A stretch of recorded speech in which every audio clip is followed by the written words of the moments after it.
Boa noite, gente. Graça e paz seja com vocês. Uma alegria e um privilégio estar junto com vocês hoje, essa noite. A gente estamos percebendo como Deus ama esta igreja. Quando estamos louvando, a Bíblia diz que Deus habita onde? Nos louvores do seu povo. Então, eu amo a presença de Deus. Acho que não tem nada que se compara, né, com a presença do Pai. A presença de Jesus no meio do seu povo. E eu vou dar um pouco de pano de fundo, né? O irmão falou, um americano brasileiro, né? É porque eu tenho dupla cidadania. E eu nasci na Califórnia e a minha esposa chegamos no Brasil quando eu tinha 20 anos. E estamos aqui há quase 60. Estamos aqui há 58 anos no Brasil. E no mês que vem, vamos completar, eu e minha esposa, 61 anos de casados. Glória a Deus. E 61 anos de ministério. Que a gente se casou numa noite, era um sábado, e no domingo de manhã tinha que pregar já. Tinha que pregar. Então, gente, Deus tem sido fiel em todo o tempo. Em todo o tempo. Mas, gente, a gente louva ao Senhor. Moramos 3 anos no México. E antes de vir para o Brasil, e eu me casei jovem, e tinha 17 anos. E a minha esposa tinha 18, né? Mas tudo com um chamado muito forte de Deus.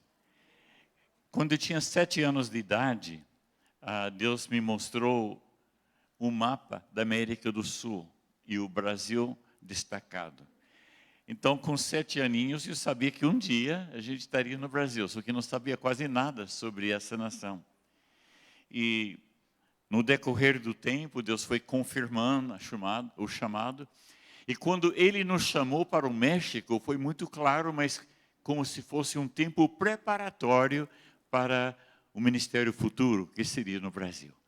E foi dito e feito, né? Deus foi fiel e nasceram 2 mexicanos, nossos primeiros 2 filhos que nasceram no México. E depois tivemos mais 3 aqui no Brasil.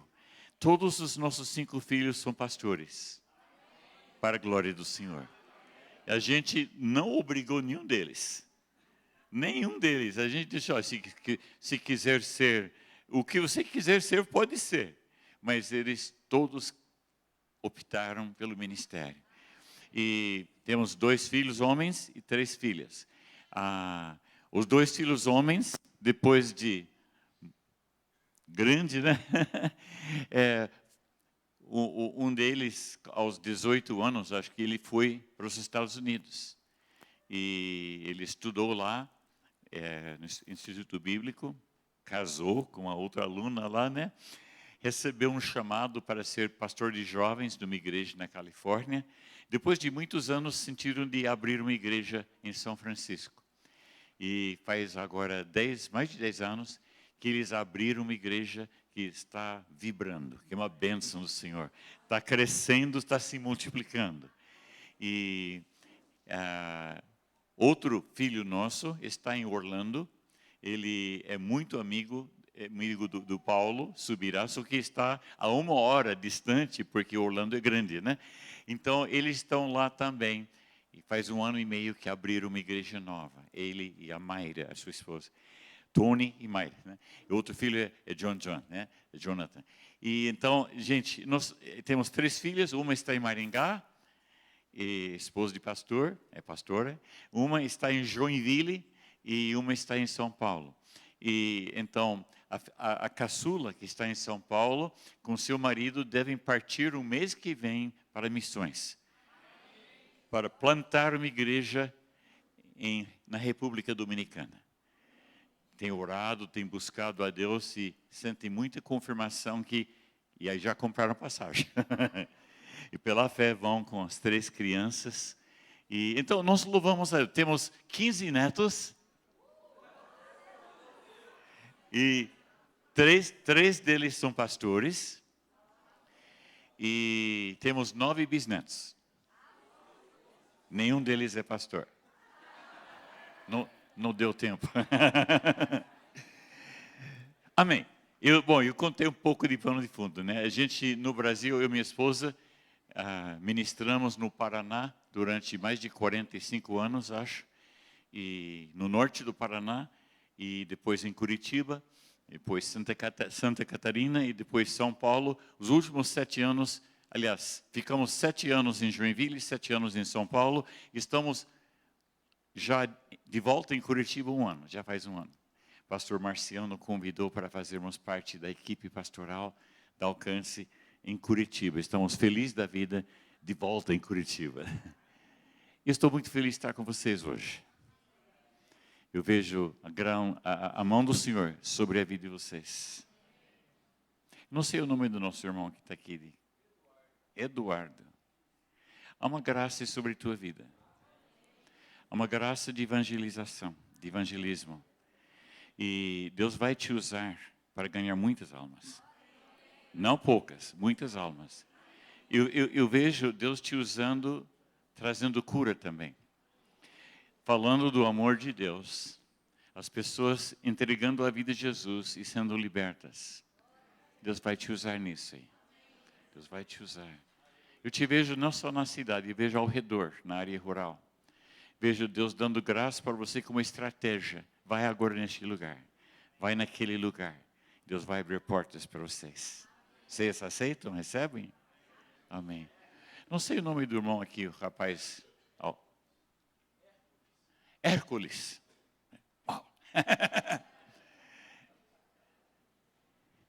Deus diz, eu sinto no meu coração que você é um adorador. Você está afim de Deus. Eu vejo mares na tua frente. Eu creio que Deus vai te levar além dos mares. Ele vai te usar como uma porta-voz da graça de Deus. Você tem pedido, Senhor, eis-me aqui, eu quero fazer a tua vontade. Você tem clamado ao Senhor, Senhor, eis-me aqui. E Deus está dizendo, eu estou vindo. E Ele está te preparando. Ele vai te preparar. Você vai ser como que capitão de uma equipe. E essa equipe vai ser uma bênção na mão do Senhor. Eu vejo vocês tocando vidas, aqui no Brasil, mas além do Brasil. Deus vai te usar, está te preparando para isso. Você recebe isso? Eu creio. Aleluia. Pastor Jorge. Eu vi o irmão correndo. Não sei se gosta de correr, né? Mas eu te vi correndo. E Deus me falou que, na verdade, era uma corrida de revezamento. Eu vejo que por muito tempo você vai correr. Mas na hora de Deus, você vai entregar o bastão para o outro que vai correr mais um tanto. Você não vai deixar de correr, mas você vai entregar porque Deus está dizendo, eu vou levantar outros homens e mulheres junto com vocês, com a mesma visão, com o mesmo DNA. Deus está ungindo vocês com uma unção de discipulado e vocês vão preparar pessoas que vão levar mais adiante o chamado de Deus nas suas vidas. Então, você ainda vai correr bastante, mas vai chegar a hora que vai entregar o bastão. Amém? Por quê? Porque é a vontade do Senhor. E há uma unção sobre a irmã também, Alessandra, confundi. Alessandra, estou conhecendo vocês, né? Alessandra, há uma unção sobre as tuas mãos e sobre seu coração. Eu vejo uma fila de pessoas, não que formem fila, mas eu vejo pessoas vindo com muita frequência para você, para serem curadas no coração. Há uma cura, há uma libertação, há um ministério de cura que Deus tem desenvolvido e vai desenvolver mais ainda em você. Cura de emoções, cura de traumas e coisas que têm acontecido. Pessoas rejeitadas e serão curadas com a graça do Senhor. Você recebe também? Aleluia. Amém, gente? Nara, né? Acertei. E Joabe, há uma graça sobre a vida de vocês. Eu vejo a irmã escrevendo. Não sei o que vai escrever, mas eu vejo que você está escrevendo. Acho que você vai escrever o que Deus vai colocar no teu coração. E aquilo que você escreve vai ser cura. Vai servir de alento e alimento na mesma hora. Deus está te capacitando para retransmitir segredos que Ele vai confidenciar ao teu coração. E aquilo você vai retransmitir para os outros. Isto vai trazer cura.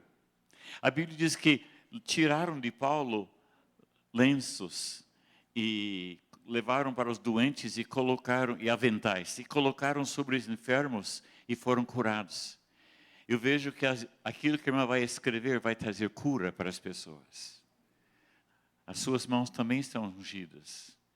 E Deus vai te usar como hábil escritor para escrever aquilo que Deus vai te mostrar. Amém? Uau! Amém, gente? Aleluia. Nosso Deus é tremendo. Eu não sei o nome da irmã.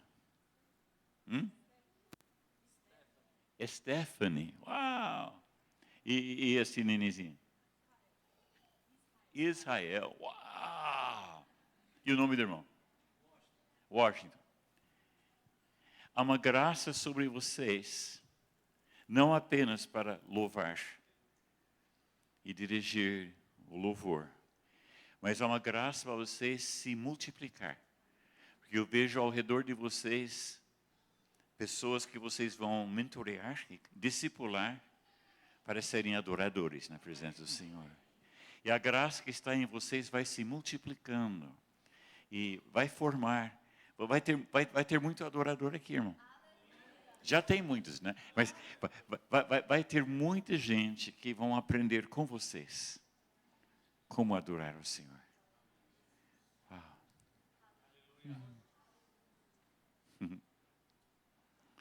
Andréa, né? E Luiz Fernando. Há uma disposição muito grande no coração de vocês.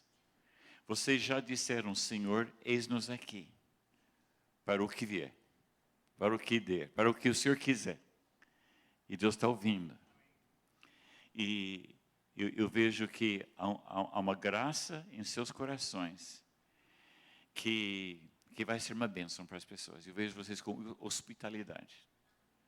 Eu vejo que vocês vão receber e abençoar vidas. Vai ser tremendo isso. Recebe? Você tem uma filha, né? É. Ela vai ser uma bênção na mão do Senhor. Há uma unção. Há um propósito de Deus que Deus está desenvolvendo através da vida dela. Ela vai aprender muito em Deus. A palavra vai ficar entesourada no coração dela. E Deus vai usar muito a vida dela. Muito, muito, muito. Ela tem muita capacidade de reter aquilo que ela aprende. Mas ela vai ter muita graça de Deus para retransmitir aquilo. Amém? Aleluia. Bom. Glória a Deus. Em Salmo 46, cutuca o vizinho e diga, Deus te ama, sabia disso? Agora diga para o seu vizinho, eu também te amo. Sabia disso?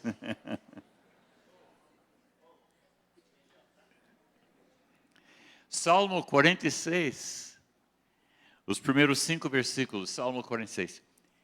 Deus é o nosso refúgio e fortaleza, socorro bem presente nas tribulações. Portanto, não temeremos ainda que a terra se transtorne, os montes se abalem no seio dos mares. Ainda que as águas tumultuem e espumejem, e na sua fúria os montes se estremeçam. Há um rio, cujas correntes alegram a cidade de Deus, o santuário das moradas do Altíssimo. Deus está no meio dela, jamais será abalada. Deus ajudará desde antemanhã. Gente, essa passagem, o Salmo 46 é um dos meus salmos prediletos. Só que começa, parece como uma situação complicada. Está falando que, bom, primeiro de Deus é nossa fortaleza, isto é bom demais. Socorro bem presente nas tribulações, isto é bom também. Mas depois diz, portanto, não temeremos ainda que a terra se transtorne e os montes se abalem no seio dos mares, ainda que as águas tumultuem e espumejem na sua fúria, os montes se estremeçam. Parece uma coisa terrível. Mas quando sabe que o Brasil está vivendo isso? Na economia, na política, em tudo. Parece que estamos em tempos turbulentos. Mas o que eu quero enfatizar aqui é os versículos seguintes. Diga comigo, há um rio. Diz aqui, há um rio cujas correntes alegram a cidade de Deus. Eu quero dizer para vocês que estamos vivendo na melhor época, no melhor momento. Porque ao nosso redor as coisas estão num caos, ou vai ficar pior. Um amigo meu sempre dizia, eu tenho uma notícia para você, a coisa vai piorar. Vai mesmo. Mas em meio a tudo isso, há um rio. As coisas vão caindo, mas há um rio. E, gente, a nossa preocupação é estar no rio. Quantos querem ser morador do rio? Há um rio cujas correntes alegram a cidade de Deus. Quantos rios? Há um rio. Quantas correntes? Muitas. Cutuca a corrente ao seu lado e diga, você faz parte. Quantos rios? Quantas correntes? Muitas. Há um rio cujas correntes alegram a cidade de Deus. Deus está no meio dela, aleluia. O santuário das moradas do Altíssimo. Gente, não importa se está caindo, desabando o céu, se a terra está se transtornando, não importa na economia, na política, nisso, naquilo, não importa, o que importa é um rio. Há um rio, gente. O que existe, pastor? Isso quer dizer o seguinte, Jesus diz, aquele que crê em mim, rios de águas vivas fluirão do seu interior. Lá na cruz do Calvário, quando os soldados foram quebrar as pernas dos malfeitores, quebraram para morrerem no mesmo dia. Foram para fazer a mesma coisa que Jesus e não fizeram, porque um deles diz, acho que ele já morreu. E pegou uma lança e furou o seu lado, e do seu lado diz que saiu água misturada com sangue. Eu quero dizer para vocês, que essa água misturada com sangue representa o rio de Deus. Representa o rio de Deus. Porque este rio está fluindo e o sangue de Jesus nos purifica de todo pecado. Quem pode dizer glória a Deus porque Ele te purificou, Ele te lavou, te ama. Amém. Mas este rio está correndo, gente. E onde essas águas correm, como dizem capítulo 47 de Ezequiel, trazem cura. Essas águas trazem cura. Essa igreja vai ser uma comunidade terapêutica. Essa igreja vai ser uma bênção em Goiânia. Eu estou vendo que 12 anos se passaram, mas gente, isso é só comecinho. Alguém diz que é pré-adolescência. Mas gente, isso é só o comecinho. Por quê? Porque Deus vai fazer muito. Esse lugar é joia, mas é muito pequeno. Quem concorda? Por quê? Porque o rio está correndo. Todo morador do rio, diga amém. Toda corrente do rio, diga amém. Então, este rio está correndo e trazendo cura. E que nem nosso irmão, eu senti muito forte que Deus vai te usar, meu irmão. Deus vai te usar para levar cura, para levar Jesus. Você é morador do rio, não do Rio de Janeiro, do Rio de Deus. Você é morador do Rio de Deus. E querido, Este rio está correndo. Bom, eu vou ficar só aqui, né?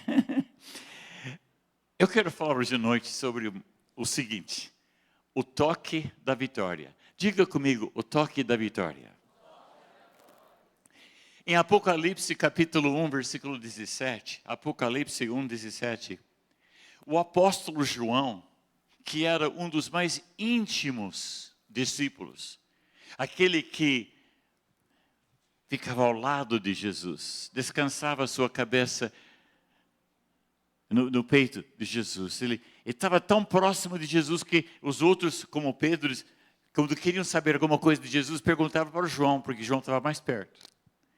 Era o chamado o discípulo amado. Não que Jesus não amasse os outros, mas parece que João tinha um privilégio. Mas aqui em Apocalipse 1,17, quando João viu Jesus na ilha de Patmos, João estava exilado, tentaram matá-lo e não conseguiram. E então colocaram numa ilha, numa caverna para ficar ali. O único discípulo que não morreu assassinado, martirizado. Ele morreu pela idade mesmo. Alguns dizem que ele tinha mais de 100 anos quando morreu. Mas aqui diz, quando ele viu Jesus, de uma forma diferente do que ele conhecia naqueles 3 anos e meio que ele andava com Jesus. Quando o vi, eu caí aos seus pés como morto. Então ele colocou a sua mão direita sobre mim e disse: não tenha medo, eu sou o primeiro e o último, sou aquele que vive. Estive morto, mas agora estou vivo para todo sempre. E eu tenho as chaves da morte e do Hades, ou do inferno. Uau! João ficou sem força, ele caiu. Mas Jesus veio e tocou nele. Diga comigo, Jesus veio e tocou nele. Agora diga, Jesus veio e tocou em mim. Quantos de vocês receberam o toque do Senhor?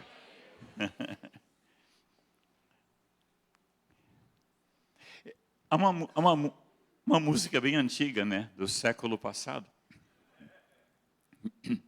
que diz mais ou menos assim: algemado por um peso, oh, quão triste eu andei, até sentir a mão de Cristo. Não sou mais como eu era, eu sei. Tocou-me, Jesus tocou-me, de paz encheu meu coração. Quando o Senhor Jesus me tocou, livrou-me da escuridão. Amém? Aleluia. Quantos foram tocados pelo Senhor? Amém. Eu queria contar uma coisa para vocês. Eu não cheguei a conhecer o pai da minha mãe, mas vou contar um pouco da história dele. Era uma família francesa que morava perto do Canadá, nos Estados Unidos, lá no noroeste daquele país. Trabalhavam com madeiras, tinha uma serraria. E o pai da minha mãe na época era solteiro e ele era seminarista católico, uma família católica bem grande. Não sei se tinha, parece que 14 irmãos. E ele adoeceu. E ele ficou de cama, acho que 8, 9 meses. E depois foi agravando. E chamaram os médicos, acho que 3 médicos. E esses médicos examinaram e chegou o momento que os médicos falaram para a família que ele já estava entrando em óbito. E podia começar o velório. A minha irmã, que mora em Curitiba, ela, pela internet, estava pesquisando alguma coisa e ela achou um recorte de uma revista evangélica de 100 e poucos anos, de 100 anos atrás. E era o depoimento do meu avô. O avô dela também, né? E então, eu vou traduzindo. Dizia assim, o meu avô falando: no meu 34º ano, eu fiquei doente com pneumonia. Eu fiquei emaciado e fraco, a minha carne consumida excessivamente pela febre. Eu estava muito próximo à morte. Eu tinha procurado os médicos, mas em vão, exauri os recursos durante esse conflito. E uma noite, 2 médicos declararam para os meus 3 irmãos que estavam ali em lágrimas e para a enfermeira: ele não vai sobreviver até amanhã. Em algum momento durante a noite a luz se apagou. As mortificações estavam tomando conta de mim, começando pelas costas. Os vizinhos foram chamados para sentar no velório com o corpo. Mas enquanto a morte estava tomando conta de mim, se apoderando de todo o meu corpo, Cristo veio e ficou ao lado da minha cama. Eu nunca posso me esquecer daquela presença. Verdadeiramente era o Rei dos Reis, Senhor dos Senhores, o Filho de Deus. Ele apontou para a terra com sua mão esquerda. Eu me virei para onde ele apontava e eu vi um túmulo vazio, profundo, escuro, e olhando de volta na face do meu Salvador, seus olhos eram como chamas de fogo penetrando nos meus, e nisso os meus olhos se abriram e eu vi ele sair, mas seu toque havia me curado, eu estava totalmente são. Aleluia, glória a Deus.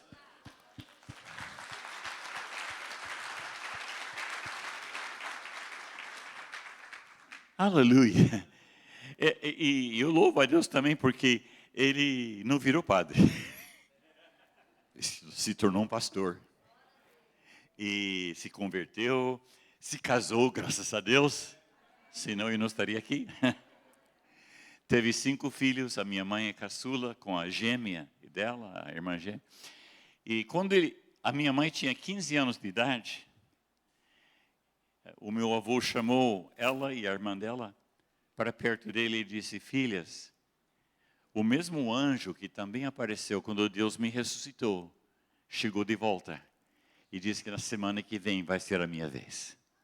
Dito e feito, ele foi para a presença do Senhor. Acho que nem doente acho que não estava, mas era a hora de Deus. A minha mãe tinha 15 anos. Mais tarde, ela se casou e acho que aos 19 anos ela se casou e a história e a coisa foi indo, mas depois ela me conta de como Deus fez. E a minha irmã achou este recorte pela internet. Gente, nós precisamos continuamente do toque do Senhor. Quantos querem sempre ser tocado pela presença, pelo amor, pela graça de Deus? Da comunhão com Deus, tempo que a gente gasta na presença dEle. Senão, a gente não vai conseguir viver nem vencer. Eu quero ser vencedor. Quantos querem ser vencedor? A Bíblia diz em Isaías 40, versículo 31. Os que esperam no Senhor renovarão, subirão, asas como águias, correrão, não se cansarão, caminharão e... Essa palavra renovarão suas forças, na língua original, hebraico, significa trocar forças. Os que esperam no Senhor trocarão forças com Ele. Alguém tem alguma coisa para trocar com Deus? Quem já se sentiu fraco? Mas bem fraquinho. Quem já ficou igual galinha Angola? Estou fraco, estou fraco. Quem diz, pastor, eu não tenho graça, eu não tenho força. Então, pega a tua fraqueza na mão. Pega agora, pega.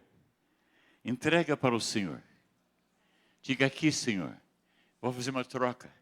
Você entrega a sua fraqueza, o que Ele vai te dar? A sua força. Mas eu não levo jeito, eu não entendo das coisas. Pega a sua bobeira. e entrega ao Senhor. Entrega. O que Ele vai te dar? A sua sabedoria. Uau! Temos muito que podemos trocar com Ele. Mas eu queria dizer, os que esperam no Senhor, renovam, fazem essa troca continuamente. Não sei se vocês já viram aquela imagem do gatinho bonitinho olhando no espelho. Quem já viu, né? Ele olhando no espelho e o que estava vendo? Um leão, da mesma cor. Só que é leão, né? Eu acho que não sei se o gatinho estava olhando com vontade de ser aquilo que se estava vendo, projetando a sua vontade, né? Quem não gostaria de ser mais sábio? Quem não gostaria de ser mais forte? Mais puro? Mais íntegro? Mais paciente? Mais compreensivo? Mais cheio de amor? Mais compaixão para os outros? Aleluia. Eu queria falar um pouquinho hoje à noite sobre uma troca. Trocando não apenas forças com o Senhor, mas trocando outras coisas. Uma troca por causa da cruz do Calvário. Em Isaías 53, versículo 6. Isaías 53, versículo 6. Diz, todos nós, como ovelhas, nos desgarramos, nos desviamos cada um ao seu próprio caminho. Mas o Senhor fez cair sobre ele a iniquidade de todos nós. Aqui está falando da morte de Jesus, da cruz, só que não usa a palavra cruz. Mas Isaías está vendo profeticamente lá adiante, muitos anos mais tarde. Ele está vendo Jesus sendo crucificado. Ele está vendo Jesus pagando o preço. E nós todos como ovelhas desgarradas, sendo arrebanhadas e transformadas por causa da morte de Jesus. Quem pode dizer glória a Deus por isso? Então, Jesus foi feito o mal, ele nunca fez o mal, nunca cometeu nenhum pecado, mas ele assumiu o meu mal, o meu pecado e o teu, e para que nós fôssemos feitos o bem. Ele foi feito o mal para que nós fôssemos feitos o bem. Quem está achando boa essa troca? Pelo menos favorece a gente. Ele foi punido com o castigo que nós merecíamos, para que nós fôssemos perdoados e tivéssemos paz com Deus. No versículo anterior, versículo 5 diz, mas ele foi ferido pelas nossas transgressões, e ele foi moído pelas nossas iniquidades. O castigo que nos traz a paz estava sobre ele, e pelas suas pisaduras fomos sarados. Aleluia. Jesus foi a nossa oferta pelo pecado, para que pudéssemos ser perdoados. Ele foi ferido, diga comigo, ele foi ferido, para que fôssemos sarados. Versículo 4. Certamente, ele tomou as nossas dores e se carregou com as nossas enfermidades. No entanto, nós o reputávamos por aflito, ferido de Deus e oprimido. E no final do versículo 5 novamente, e pelas suas pisaduras fomos sarados. Aleluia. Uau! Quem já foi curado pelo poder de Deus? Quem pode dizer, pastor, Deus me curou mesmo. Estava precisando e Ele estendeu a mão. Te tocou, me tocou. Eu me lembro uma vez que a gente morava no norte do Paraná. E a nossa filha mais velha tinha 3 aninhos. E ela foi com os amigos no sítio.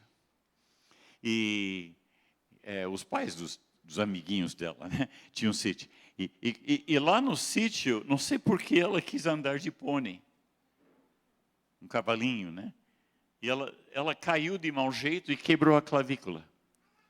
E quando a minha esposa trouxe ela em casa, estava só eu, minha esposa, e olhando para a nossa filha, não era só fratura, era quebra. Nós oramos, Senhor, em teu nome, coloca a tua mão, Pai. Quando terminamos de orar, estava totalmente curada. Totalmente. Eu fiz o casamento dela muitos anos mais tarde em Curitiba, que já a gente estava em Curitiba. E eu me lembro que no casamento eu lembrei disso. Eu falei para o pessoal, se ela deixar, você pode passar o dedo aqui na clavícula dela, porque a única coisa que vai achar é um columbinho, né, onde fez a solda. Porque Deus curou na hora. Diga comigo, nosso Deus é demais. Aqui é Goiás, né? Demais da conta. Amém. Quem concorda comigo, diga amém.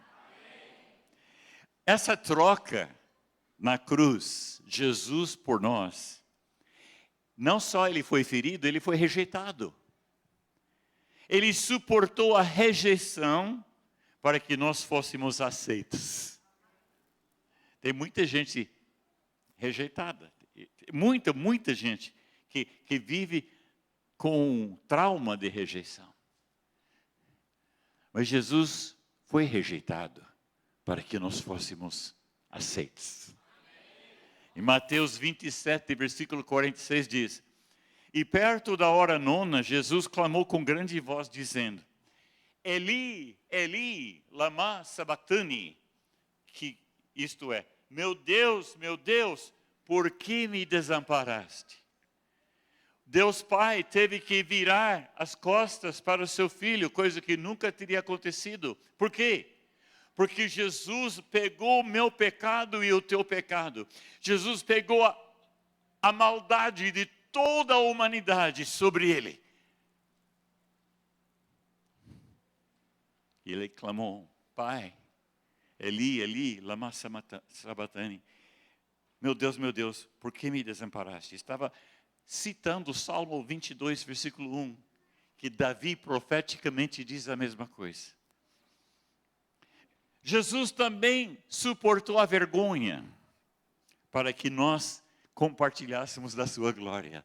Uau! Mateus 27, versículo 35 a 36.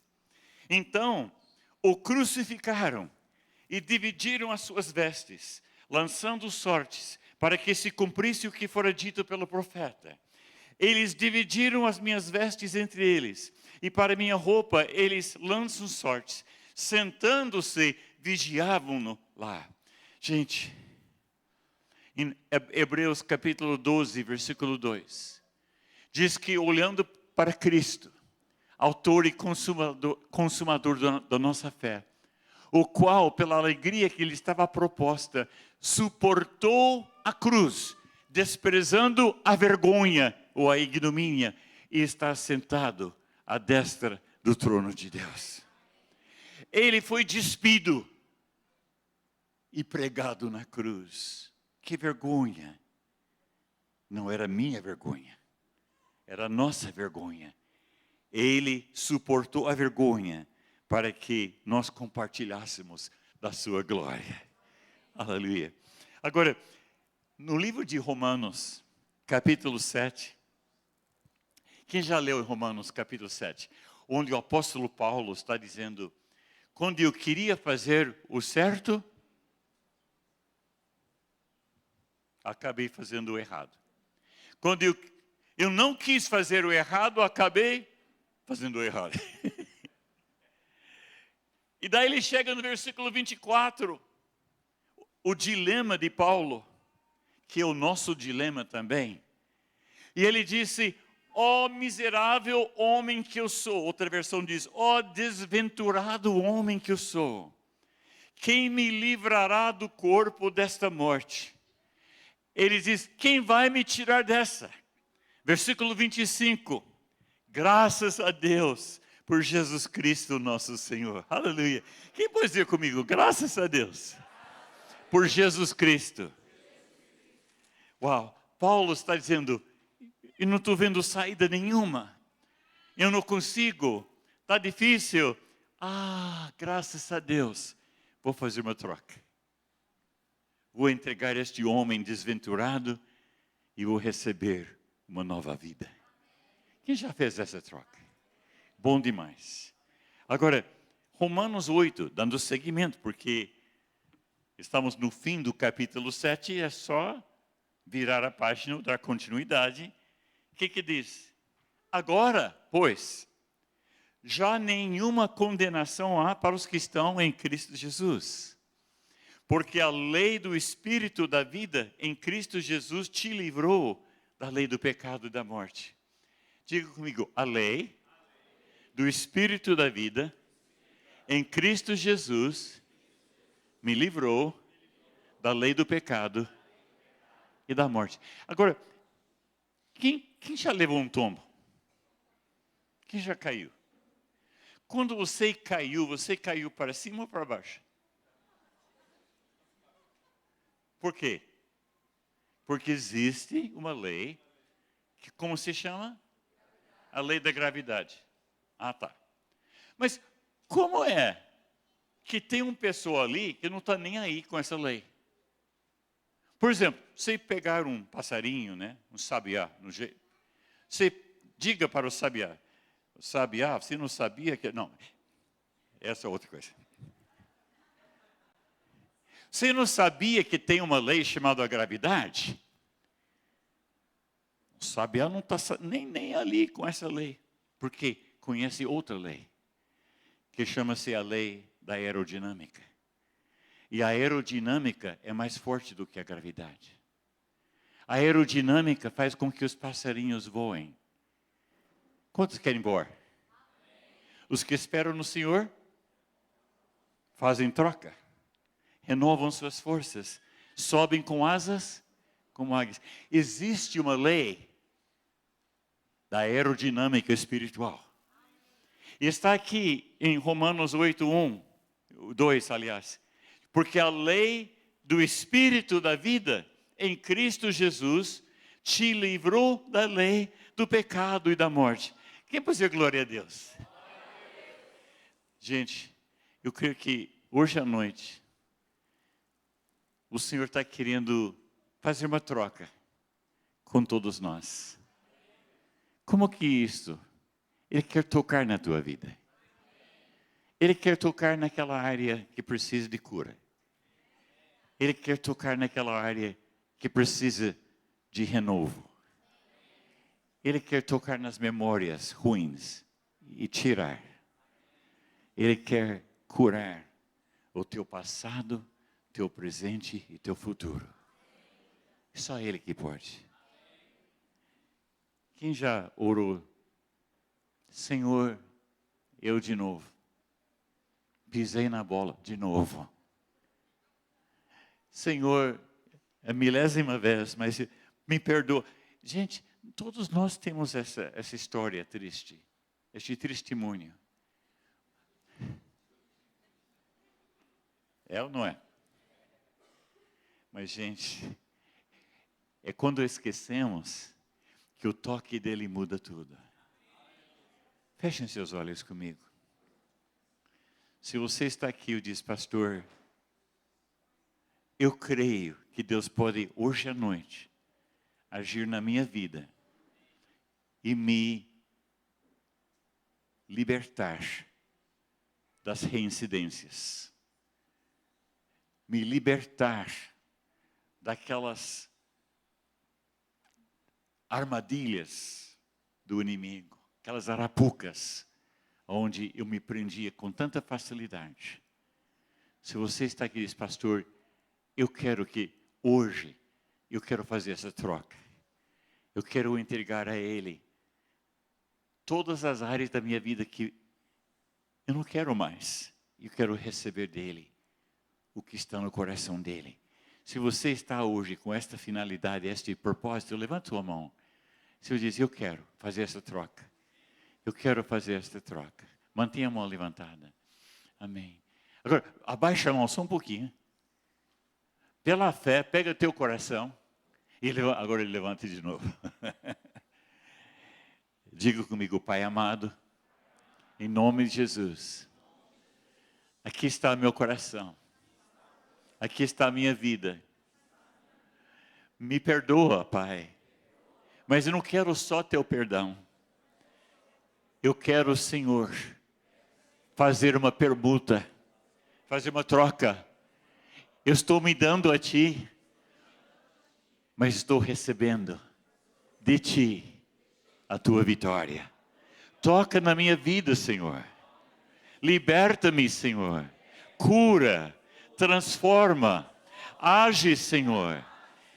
Eis-me aqui. Eu recebo de Ti. Agora entrega teu coração, entrega. Agora pega dele, o coração dele. Pega dele, o que ele quer te dar. Agora olha para mim, quem saiu ganhando? Você ou Deus?